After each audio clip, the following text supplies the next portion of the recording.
I'm joined now by Brad Bowman, Senior Director at the Foundation for Defense of Democracies. He was also formerly a top defense advisor in the Senate, and to add to all of that, you have a lot of military experience as well. So thank you so much for joining. You have that military experience. Based on what you're seeing right now, is this the preamble to a counteroffensive, or do you think it's actually begun? You know, it's a great question, and it's harder to answer than it might seem at first because there is a lot of misinformation going on. Initial reports often aren't accurate. We know that throughout the war, since going back to February 24th of last year, Russia has employed a lot of misinformation. But when I look at three things, it does suggest to me that we're in the early phases of the much discussed Ukrainian counteroffensive. When you look at the size of the forces involved, their activity, and their composition. The key things you look for, are we talking about platoon or company size elements moving? Or are you talking about battalion or brigade? We're seeing some of the latter, which suggests to me that maybe we are seeing the early phase activity. What are they doing? Are they just probing, or are they trying to exploit successes and break through? We are definitely seeing some probing. I'm still looking to see if we're going to see some of the exploitation of those successes. And then finally, composition. Are these just infantry units moving by themselves and kind of doing, or are they working in a combined arms sort of way? By that I mean combining tanks, infantry fighting vehicles, artillery, drones, and infantry. And we are seeing some of that. So based on that, those three factors, I do think we're probably in the early stages of the much discussed counteroffensive, but we'll have to wait and see to know for sure. Right, and adding to all of that is the fact that according to reports, Ukraine hasn't actually told US officials either whether it's actually begun or not.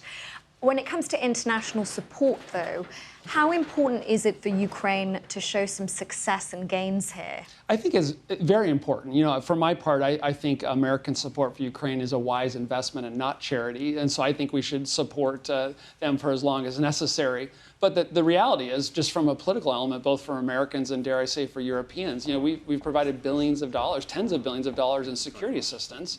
And it's reasonable at some level to expect results for that. And obviously Zelensky is eager to show those results. But this has been an incredibly costly war for Ukraine. And when you go on the offensive, it's difficult. How dug in is, the Russians have had time to dig in. Going to offense is more difficult than the defense.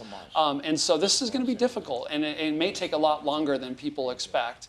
But I think Ukraine is eager to show success. They're also eager not to reveal their hand too much, right, because they don't want to help the Russian defenders. Right, and there is that NATO summit in the summer, so they have a bit of a deadline to show some success as well. Exactly. So US Secretary of State Antony Blinken a few days ago said that any peace has to include territorial integrity for Ukraine, as well as Russian reparations and accountability for war crimes. Do you think that's actually feasible? I hope so, but I mean, there's a great problem here is that, based on the atrocities that the Kremlin has committed against Ukrainian men, women, and children in their homes, there's a great political desire to evict the invading Russian forces from all of Ukraine, including Crimea. But that's easier said than done. It's going to take an extraordinary amount of combat power.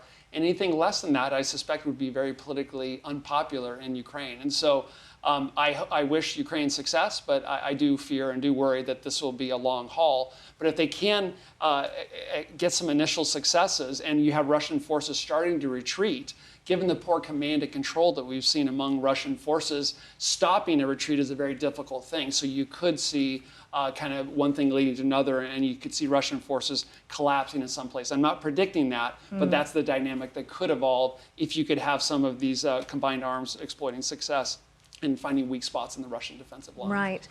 I spoke to an advisor to Ukraine's defense minister last week, and he said that they truly hope this war could end in 2023.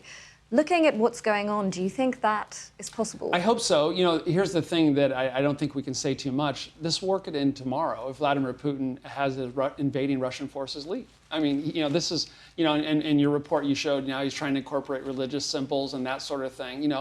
He started this war. He could end it. And now he's trying to maintain some level of support among the Russian public, which with a lot of the deaths are coming from socioeconomic groups that are not the elite, shall we say, in the Kremlin. And so he's eager to bring in anything he can to maintain popular support. And so anytime the Ukrainians have difficulty, they're going to try to magnify it. When facts on the ground don't support this Kremlin misinformation, we can expect them to continue to make things up whole cloth. Thank you so much, Brad Bowman. Thank you so much for your perspective. Okay.